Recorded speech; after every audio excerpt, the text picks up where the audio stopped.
Good morning, dear student. I am Dr. Mamta Solanki, assistant professor. आज का video जिसमें हम स्पर्मेयोजेनेसिस पढ़ेंगे। इससे पहले की जो वीडियो है उसमें हमने गैमेटोजेनेसिस में स्पर्मेटोजेनेसिस को स्टडी किया था, जहाँ पर हमने स्पर्मेटिड के फॉर्मेशन तक हम पढ़ चुके थे। अब हम स्पर्मेटिड से स्पर्म के प्रोडक्शन या उसके ट्रांसफॉर्मेशन की प्रक्रिया को पढ़ेंगे। ये टॉपिक बीएससी पार्ट फर्स्ट के पेपर थर्ड की यूनिट फर्स्ट का है। The creation of spermatid from secondary spermatocytes which is held by the meiosis second, जिसके फलस्वरूप मियोसिस सेकेंड होता है सेकेंडरी स्पर्मेटोसाइट में और स्पर्मेटिड सेल का फॉर्मेशन होता है। ये प्रोसेस जो कि हम पढ़ चुके हैं, टाइप ए स्पर्मेटोगोनिया जो कि एक mother cell sperm mother cells है, ये इंटरमीडिएट स्पर्मेटोगोनियम में कन्वर्ट होती हैं जो mitotically spermatogonium B, then primary spermatocyte में कन्वर्ट होती हैं। प्राइमरी स्पर्मेटोसाइट जो कि शेप ग्रोथ फेस होती है और ये अपने शेप को इंक्रीज़ करता है, और इसमें मियोटिक डिवीज़न होता है जिससे कि सेकेंडरी स्पर्मेटोसाइट का फॉर्मेशन होता है। ये सभी सेल्स एक दूसरे से जुड़ी हुई होती हैं बिकॉज ये एक मियोटिक या अर्धसूत्री विभाजन है, इससे 4 कोशिकाओं का फॉर्मेशन होता है और ये मियोटिक सेकेंड जिससे कि स्पर्मेटिड का फॉर्मेशन होता है।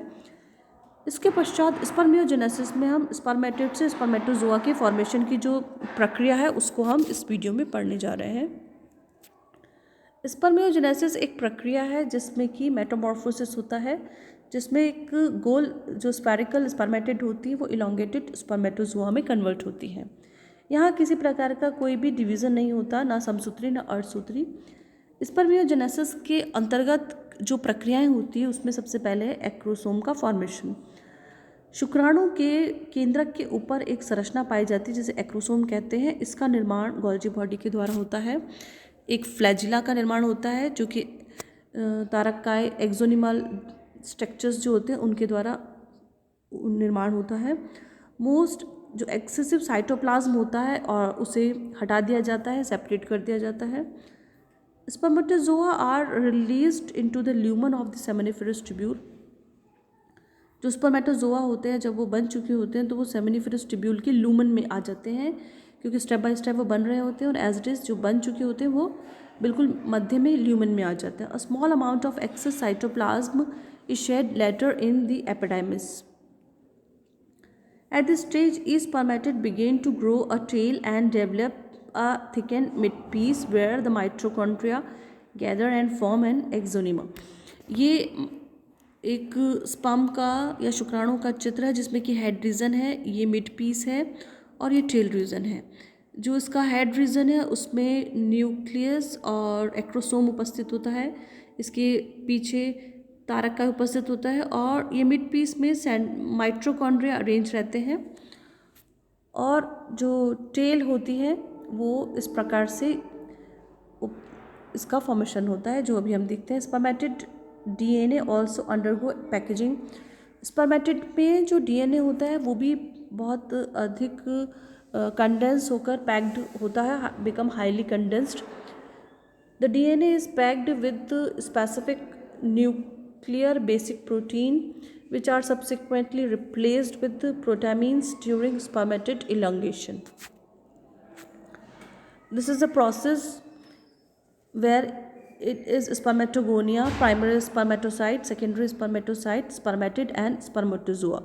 जहाँ हम ये हेड देख रहे हैं इसके ऊपर एक्रोसोम, ये मिड पीस और ये टेल रीजन, जिन्हें हमको स्पर्मियोजेनेसिस के अंतर्गत पढ़ना है कि तीनों पोर्शन किस तरह से डेवलप हुए या Metamorphosis. The resulted tightly packed chromatin is transcriptionally inactive.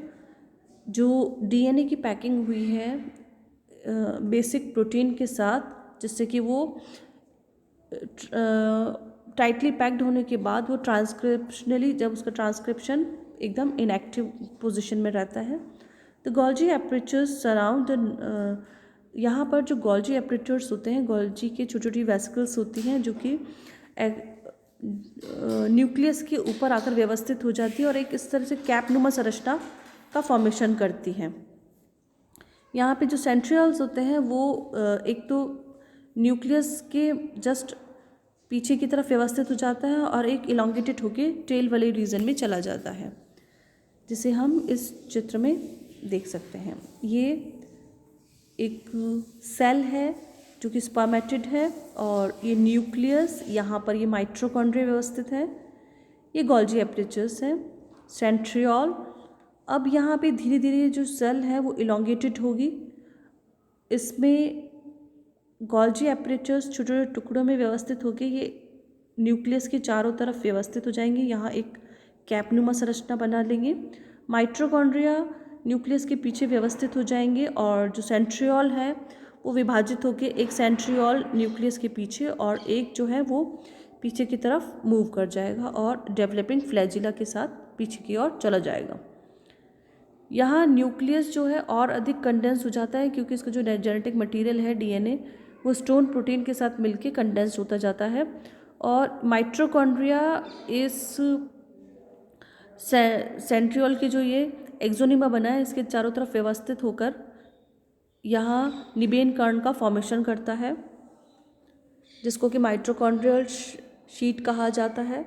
और ये फ्लैजिला अब जो एक स्पर्मेटिड एक राउंड स्ट्रक्चर था वो इस तरह से टेल युक्त स्ट्रक्चर में कन्वर्ट हो गया, जो कि वेट में हल्का है और मूविंग है। ये नॉन मूविंग है, ये मूविंग स्ट्रक्चर में कन्वर्ट हो गया है। The non motile spermatozoa are transported to the epididymis. जो एक नॉन मोटाइल स्पर्मेटोजोआ था अब वो एपिडाइमिस में चला जाता है। Testicular fluid secreted by the Sertoli cell with the aid of peristaltic. यहाँ पर एक कॉन्ट्रैक्ट संकुचन की क्रिया होती है जिसकी कि फलस्वरूप ये जो नॉन मोटाइल स्पर्मेटोजोआ होते हैं ये एपिडाइमिस के अंदर चले जाते हैं। इसके पश्चात एपिडाइमिस में स्पर्मेटोजोआ मोटिलिटी को गेन करता है, जिससे वो मूव कर सकता है और फर्टिलाइजेशन के लिए कैपेबल हो जाता है। Maturation take place under the influence of testosterone, क्योंकि जो स्पर्म का मैचुरेशन है वो टेस्टोस्टेरोन के द्वारा होता है। ये टेस्टोस्टेरोन सेमिनल वेसिकल के मध्य में जो इंटरस्टिशियल सेल्स होती हैं उनके मध्य उपस्थित लीडिंग सेल्स के द्वारा स्रावित किया जाता है, विच removes the remaining unnecessary cytoplasm and organelles. जो स्पर्म सेल के अंदर अननेसेसरी साइटोप्लाज्म या स्पर्मेटिड के अंदर जो साइटोप्लाज्म और ऑर्गेनेल्स थे उनको हटाता है वहाँ से।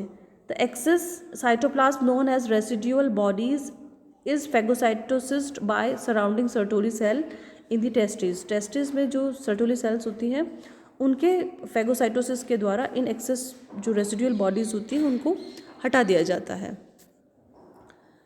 Spermatogenesis is highly sensitive to fluctuation in the environment, particularly hormones and temperature.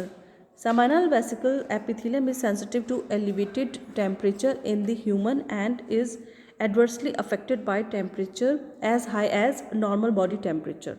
Consequently, the testes are located outside the body. Is a sac of skin called scrotum. जो टेस्टिस होती है उसको स्पर्म प्रोडक्शन के लिए temperature हमारे जो body temperature है उससे 1 to 2 डिग्री कम चाहिए, इस वजह से वो शरीर के बाहर एक सेक्रोटम में उपस्थित होता है। The optimal temperature is maintain at 2 degree below body temperature in human mail.